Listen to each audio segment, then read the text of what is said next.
Hey everyone, Happy New Year. Welcome back to Tea with the Supremes. Because this is a special New Year's episode, we wanted to talk about our resolutions, and we're a little late this week because we were celebrating and enjoying family time. So we are back, and Happy New Year's and welcome. This is Julie, and I'm back with Cassandra and Savannah. Hey. Hey everyone. So today we're just going to talk about the new year. What do we hope for the new year? First off, did anyone get to enjoy any sort of New Year's celebration? I sat at home. It was so nice because Christmas we were so busy. So just like we literally didn't leave the house till Sunday at 10 a.m. And I was off Thursday, Friday, Saturday, Sunday. Nice. And I did not leave my house. It was awesome. That's good. That's good to get that time. What about you, Savannah? I got home from our vacation on the 31st, like in the middle of the day. And yeah, same. I don't even think we stayed up till midnight. We were definitely up. It was a holiday, so my kids were off of school for like the week, and that means that no one goes to bed when they're supposed to, so all my kids were up, but we didn't do anything. We were just hanging out. No celebration. I think my oldest was playing video games. We did watch Pete Davidson and Miley Cyrus had their New Year's Eve thing. We did catch like the very end of that, which was all right. I don't know, this is the first year we were up that we didn't watch the actual ball drop, but there's a countdown. But it was New Year's. It was another COVID New Year. So as we go into this year, what are you guys hoping for? Any resolutions this year? So January 1st, your girl started the 75 soft challenge, and it's different than I don't know what this is. So the 75 hard is you have to do like, is it a health? Something? It's a workout. The 75 hard challenge is you have to follow a diet. You have to drink a gallon of water a day, complete 2 45-minute workouts a day, avoid alcohol and don't have any cheat meals, take a progress picture every day, read 10 pages of a nonfiction book, and perform random acts of kindness. So that should be called 75 extra hard. Yeah. Right? That is quite the investment. So I can't commit to 2 45-minute workouts a day. That's just not like my body won't allow me to do that. I used to be able to do that, but I can't anymore.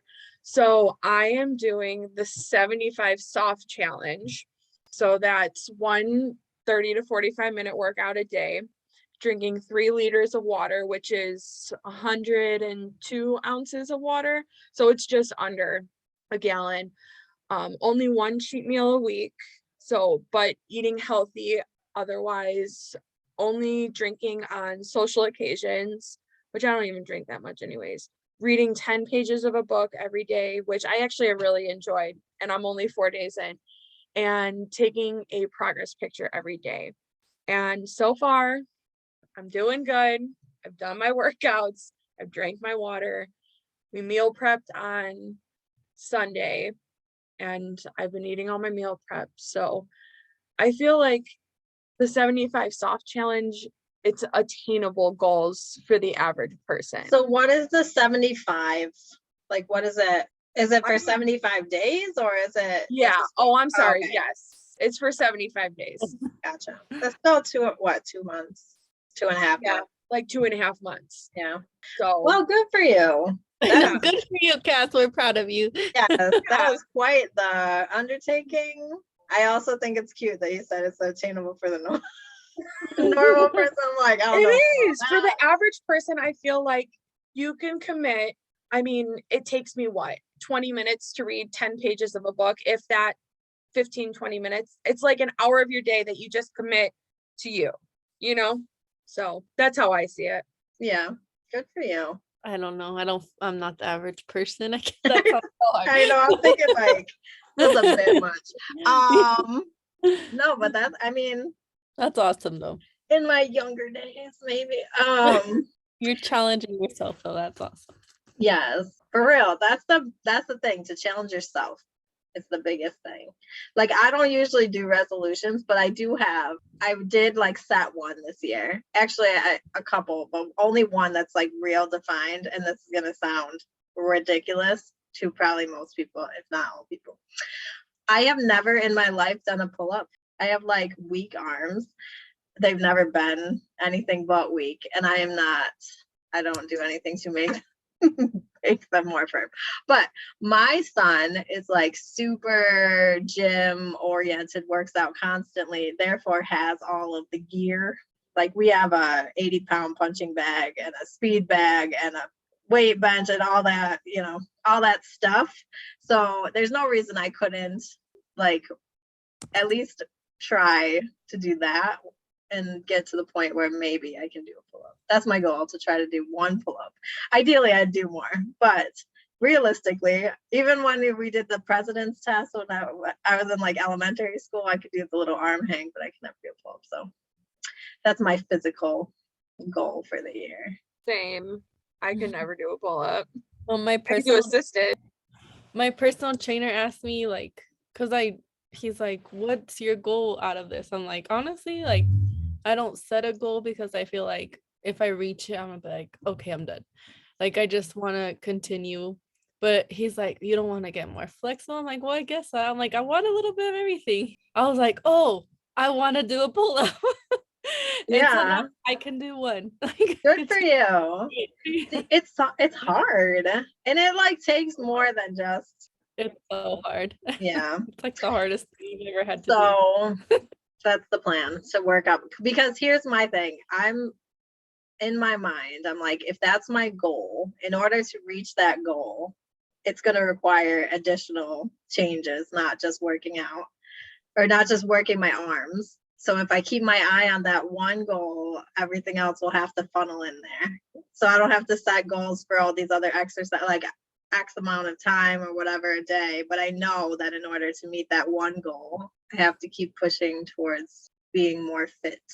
So that's my goal. My exercise, I guess, my athletic goal, I don't know. But then additionally, so I have been using Duolingo. Do you guys know what Duolingo is? So I've been using Duolingo for a while, a long time actually, for Spanish. But I started like 2 years ago using it for French because I was going to go to a comedy festival in Quebec before COVID, and then that got canceled. So I didn't need it to learn French, but I just kept doing it randomly. And then I learned that there's been research that shows that you pick up a language better if you learn more than one at a time, which seems counterintuitive. But so then I started learning Mandarin, which it's super hard, but I've used those. So I'm really going to try to learn those this year, or just to stay consistent with my exercising, mental language exercising. And my son is learning Spanish, but also decided he wants to learn Japanese. So he just started Japanese. So I'm going to try to also learn Japanese so that we can learn together. And I did find that as I put in more languages, even though they're different, for some reason it does help with retention, which is weird. That's crazy. That's awesome though that you guys are doing that. It's like a fun activity. It keeps your brain fresh. And like, I went through like a rut where I was only doing Spanish and French because it's way easier than Mandarin. But the first time I did Mandarin again, after like maybe like a month of not doing it, there were still a lot of things that I recognized. And I was so surprised that I even recognized it after that amount of time. So I'm going to try. Like, you see those people, I don't know if you see those people, but some of the YouTube videos we watch are like people that speak like 16 languages, and then they just surprise people by speaking the languages. But I think that's why, because once you get, Spanish is similar to Italian, is similar to French.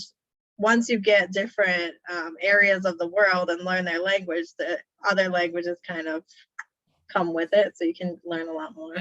And I don't want to be one of those Americans that goes places and I can't at least say basic stuff. I think that's disrespectful. I think we're the only country in the world where people don't at least expect to know basic phrases when they travel somewhere. I feel like every other country, when they travel to America, expects to at least know basic phrases in English, and we're like, we'll get by. And I don't want to be one of those people. So I also want to learn sign language.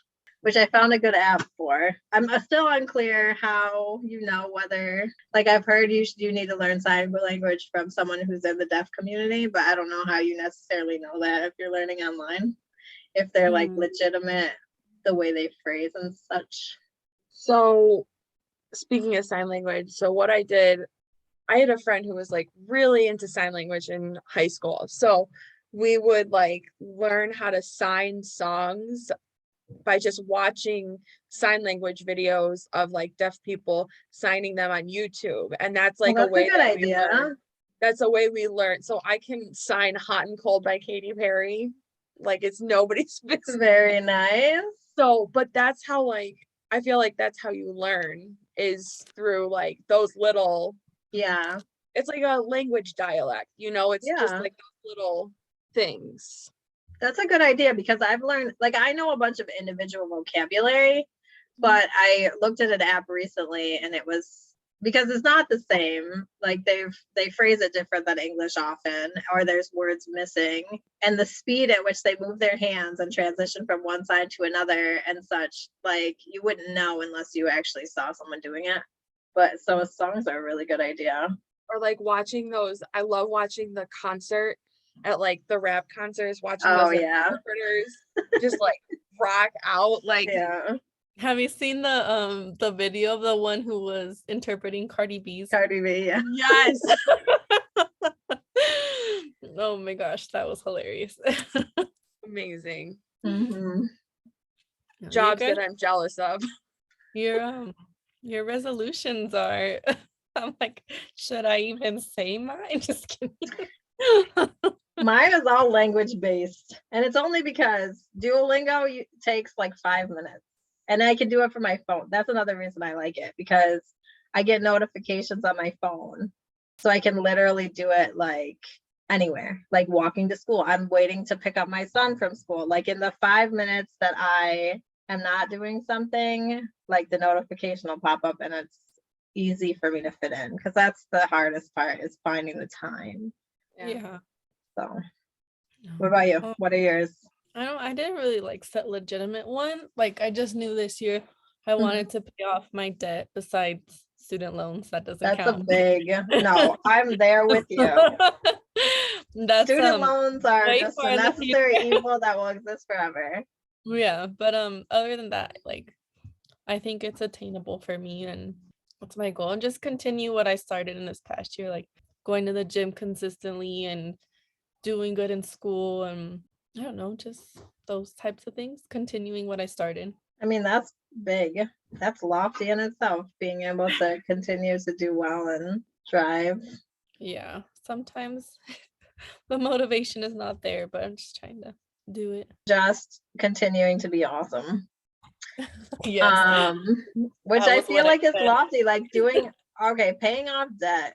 So I can say from personal experience, my husband and I, well, we were not raised with financial literacy at all. Oh, either was and when we started using credit cards, it was at the time when they could just boost your interest rates for no reason. So we went down a dark hole of terribleness for many, many years, digging ourselves out of that.